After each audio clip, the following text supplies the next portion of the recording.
Pernah tidak Anda tiba-tiba terbangun jam 3 pagi tanpa alasan yang jelas? Bukan karena ingin minum, bukan juga karena alarm sahur sudah bunyi. Jujur saja, Anda yang sedang menonton video ini pasti punya satu masalah berat yang belum selesai kan? Entah itu hutang yang menumpuk, rezeki yang terasa buntu, atau hajat yang rasanya mustahil untuk terwujud. Tahukah Anda, dari jutaan orang yang sedang tidur lelap, kenapa justru Anda yang dipaksa bangun oleh Allah malam ini? Ini bukan kebetulan. Ada satu rahasia besar di sepertiga malam yang jarang sekali dibahas para ulama, yang bisa jadi adalah kunci jawaban langsung untuk masalah Anda. Tonton video ini sampai habis, karena mungkin inilah alasan sebenarnya kenapa Anda tidak bisa tidur sekarang. Kita sering mengira bahwa terbangun di tengah malam hanyalah gangguan. Badan ingin kembali tidur, pikiran mencari alasan, dan mata berharap cepat terpejam lagi. Padahal tidak semua terjaga di waktu itu adalah kebetulan. Ada saat di mana malam terasa berbeda. Sunyi tidak lagi menakutkan, justru seperti memeluk.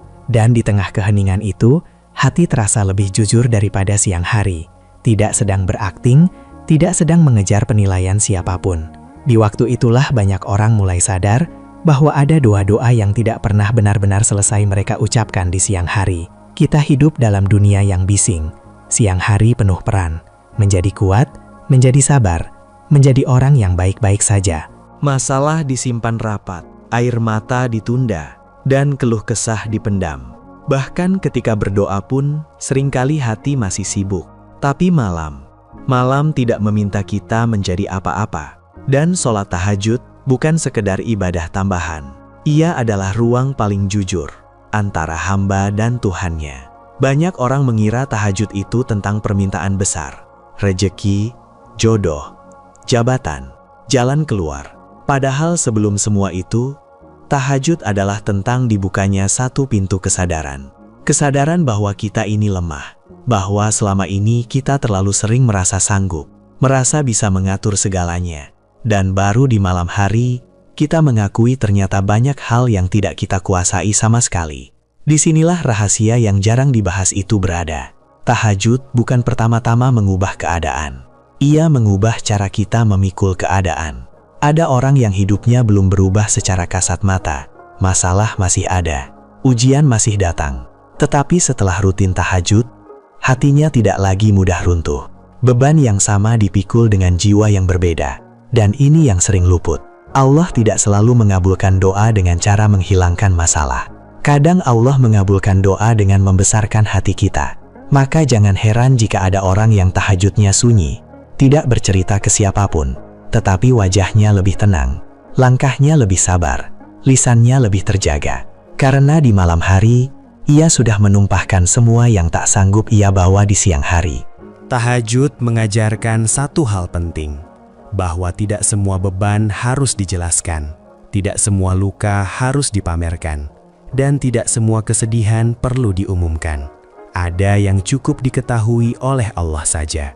Dan justru karena itu, tahajud menjadi ibadah orang-orang yang dipilih.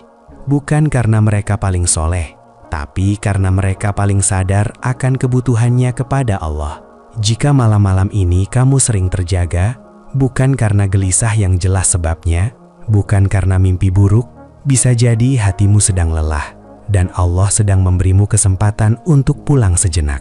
Pulang dalam arti yang paling dalam, bukan ke tempat, tapi ke ketenangan. Sholat tahajud bukan tentang panjangnya doa, bukan tentang indahnya rangkaian kata. Kadang hanya berdiri membaca ayat, dengan suara pelan, lalu diam. Diam yang tidak kosong. Diam yang penuh makna, karena pada saat itu, Allah lebih tahu apa yang ingin kita sampaikan, daripada apa yang mampu kita ucapkan. Ada doa-doa yang bahkan tidak sanggup menjadi kalimat, hanya berupa rasa sesak di dada. Dan tahajud adalah tempat paling aman untuk rasa itu. Maka jangan menunggu hidupmu rapi untuk tahajud. Justru datanglah dalam keadaan berantakan.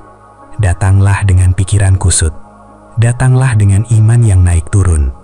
Allah tidak menunggu kita sempurna. Allah menunggu kita jujur. Dan di waktu itulah, perlahan-lahan kita mulai menyadari sesuatu yang sangat halus, namun kuat. bahwa tahajud tidak selalu membuat hidup lebih mudah, tapi ia membuat kita lebih siap menghadapi hidup. Lebih ikhlas ketika diuji, lebih lapang ketika ditunda, lebih rendah hati ketika diberi. Dan ketika hati sudah sampai di titik itu, seringkali perubahan besar justru datang tanpa disangka, bukan karena kita memaksa, tetapi karena kita sudah siap menerimanya. Jika kamu masih menyimak sampai di sini, bisa jadi ini bukan kebetulan. Mungkin Allah sedang mengetuk pelan hatimu, tidak untuk memaksa, hanya untuk mengingatkan bahwa di tengah dunia yang terus menuntut, masih ada satu waktu di mana kamu tidak perlu menjadi siapa-siapa, cukup menjadi hamba. Dan ketika seseorang mulai berani jujur di hadapan Allah pada waktu malam, disitulah tahajud perlahan mengubah arah hidupnya. Bukan dengan suara keras, bukan dengan kejadian besar yang langsung terlihat, tapi dengan perubahan yang halus, nyaris tak tersadari. Hingga suatu hari ia menoleh ke belakang dan berkata dalam hati, "Aku tidak lagi sama." Allah sendiri mengabadikan orang-orang yang bangun di malam hari dengan cara yang sangat lembut. Tidak dengan ancaman, tidak pula dengan tekanan, tapi dengan pujian yang sunyi. Allah berfirman bahwa di antara hambanya ada orang-orang yang lambungnya jauh dari tempat tidur. Mereka berdoa kepada Rob mereka dengan rasa takut dan harap. Ayat ini tidak sedang memerintahkan semua orang untuk bangun. Ayat ini sedang menceritakan tentang satu golongan manusia. Golongan yang hatinya telah disentuh. Seakan Allah ingin mengatakan, ada yang memilih tetap tidur, dan ada yang memilih mendekat. Tahajud bukan lomba, bukan ajang membuktikan diri. Ia adalah respons hati terhadap panggilan yang tidak semua orang dengar. Para ulama kita sering mengingatkan bahwa ibadah malam tidak pernah lahir dari hati yang penuh kesombongan. Ia lahir dari jiwa yang sadar betapa kecil dan rapuhnya manusia di hadapan Tuhannya. Buya Hamka pernah menyinggung bahwa manusia seringkali merasa kuat di siang hari karena ada banyak sandaran, ada pekerjaan, ada harta, ada manusia lain. Tapi di malam hari, semua sandaran itu diam, tidak menjawab, tidak menolong. Dan pada saat itulah manusia benar-benar mengenal siapa dirinya. Tahajud mempertemukan kita dengan diri sendiri yang sebenarnya. Bukan diri yang tersenyum di depan orang lain. Bukan diri yang tampak tegar di luar. Tapi diri yang menyimpan takut, rindu, dan harap. Karena itu, Rasulullah Shallallahu Alaihi Wasallam tidak pernah menjadikan tahajud sebagai ibadah yang memberatkan umatnya. Bahkan ketika kaki beliau bengkak karena panjangnya sholat malam dan ditanya mengapa beliau melakukannya, jawabannya bukan tentang pahala, jawabannya tentang syukur. Ini pelajaran yang sangat dalam. Tahajud bukan tentang meminta terus-menerus. Ia tentang menyadari bahwa kita sudah terlalu banyak menerima. Ulama-ulama Nusantara sering menekankan hal ini, bahwa sholat malam adalah tempat seseorang belajar merendahkan hatinya, bukan di hadapan manusia, tapi di hadapan Allah.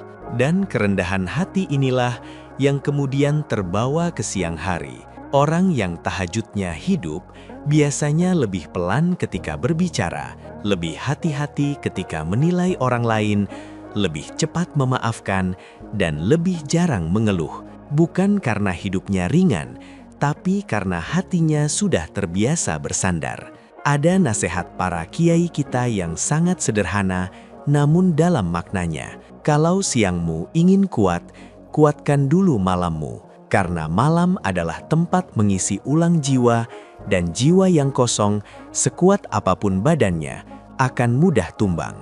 Tahajud juga mengajarkan satu hal yang jarang disadari, bahwa tidak semua doa harus dijawab hari itu juga. Dalam Al-Quran, Allah menjanjikan bahwa orang-orang yang bangun di malam hari akan diberi maqaman mahmudah, kedudukan yang terpuji. Menariknya, ayat ini tidak menjelaskan bentuknya secara rinci, seakan Allah sengaja menyimpannya sebagai kejutan. Kadang bentuknya doa yang terkabul, kadang bentuknya musibah yang dijauhkan, Kadang bentuknya hati yang dikuatkan saat jawaban belum datang. Dan seringkali kita baru paham jawabannya setelah waktu berlalu. Quraisy Shihab pernah mengingatkan bahwa doa bukan alat untuk memaksa takdir, tapi sarana untuk menyelaraskan diri dengan kehendak Allah. Tahajud adalah bentuk doa yang paling jujur. Karena ia dilakukan ketika tidak ada yang melihat, tidak ada yang menilai, dan tidak ada yang memberi tepuk tangan. Hanya ada Allah dan hanya ada kita. Disitulah hubungan itu tumbuh.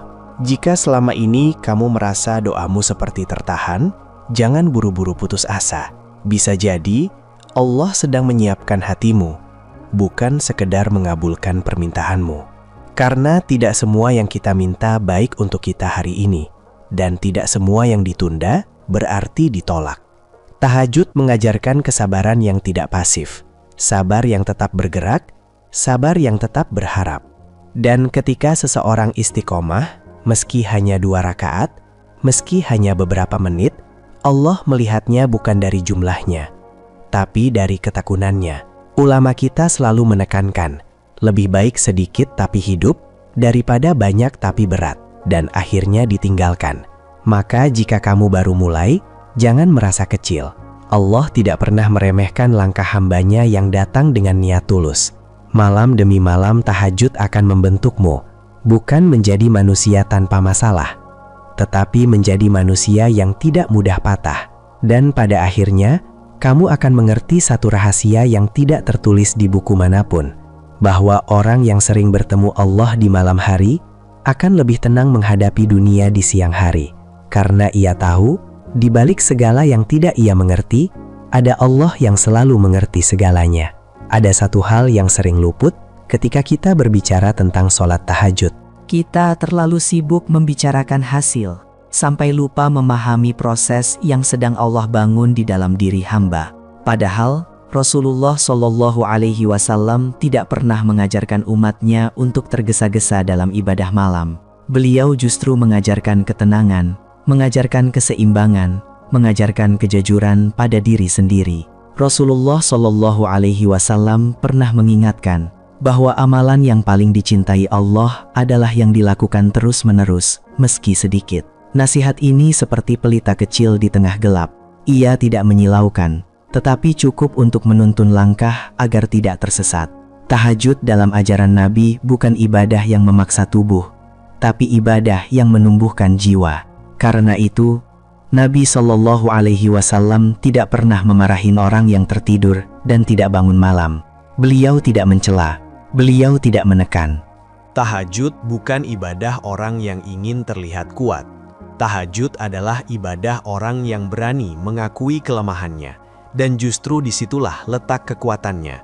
Rasulullah Shallallahu Alaihi Wasallam juga mencontohkan bahwa sholat malam bukan hanya tentang banyaknya rakaat, tapi tentang kehadiran hati.